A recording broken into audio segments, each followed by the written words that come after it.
Next up is the other person who's a leader in Equal, Josh, one of my best friends, and he's going to be saying some probably really depressing stuff, but I swear he's a really cool person. Is it not going to be depressing? I promise you I'm not singing. Oh, no, did I say singing? I meant reading. Well, I heard reading. Fine then. Obviously. Sing it. No. I promise you everything will be better for you in life if you never hear me sing. This is pretty fresh, as in I finished writing it at 5 o'clock today. It's a little new. I'm not really used to the words. But it's called I, Icarus, I, Daedalus. They say when you look at the sun for too long, you'll go blind. But I haven't gone blind yet. When I look at the sun for a little while, the rods and cones in my eyes are fried. The crisp and released splotches of airy greens, cloudy blues, and maiden purples.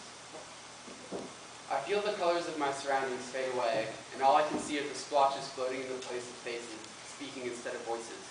When I blink, I see diamonds of red and orange, slashes of yellows beneath my eyelids. The sun's always interested me. It's a permanent fixture, but oh so temporary.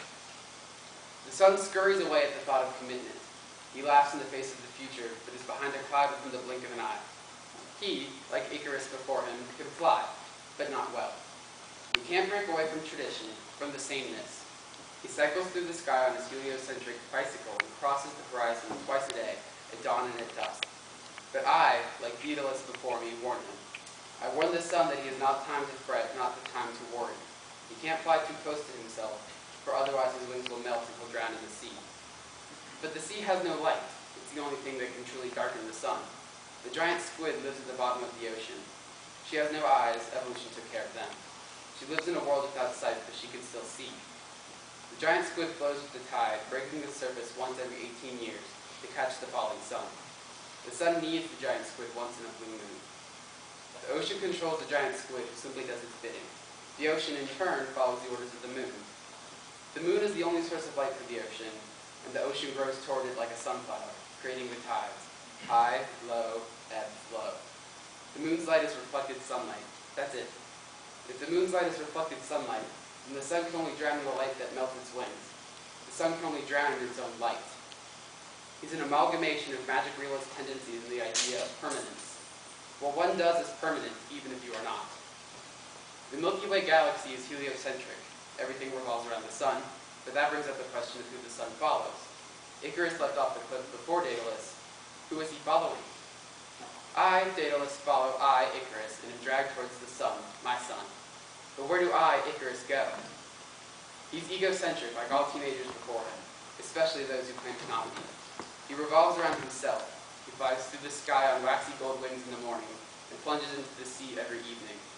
Then the moon takes over and saves him. When he wants his help, the moonlight guides him home. He is heliocentric. The sun always comes back. He always breaks through the surface of the ocean with a fresh set of wings. Icarus always leaps from the cliff, unaware of the cycle, forever dreaming. He's a permanent fixture in mythology, serving as a warning to the young to respect their parents, chiding those who dream too hard and work too fast. Icarus died the first time he got too close to the sun, but he flies again every day. The sun represents a single ideology, permanence.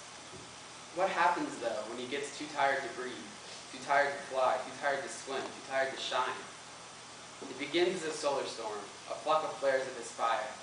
Slowly but surely they become more frequent. They ravage his mind, destroy its insides, and threaten those around him. I, Icarus, supernova. And then, nothing. The sun is gone. The fires that light the heavens above and the waters below are gone, but they'll never be truly gone. When the sun dies, the light doesn't immediately disappear. He's so far away from the rest of the earth at this point that it'll be light years before his light disappears from I, Daedalus' life. It gives Earth time to recover, but the loss, even when unknown, is permanent, the situation unyielding. I, Daedalus, can't save him once again. The moon slowly loses its light. The ocean loses control. The giant squid is overwhelmed by the turbulent tides and drowns in the darkness. I, Icarus, am permanently changing. Thank you.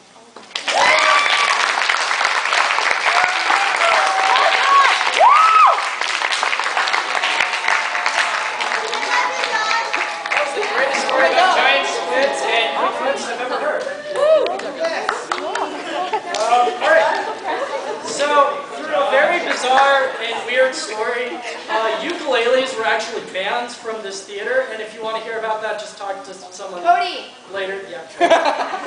But we made a special exception for Ann Taylor, who's going to be performing with the ukulele right now.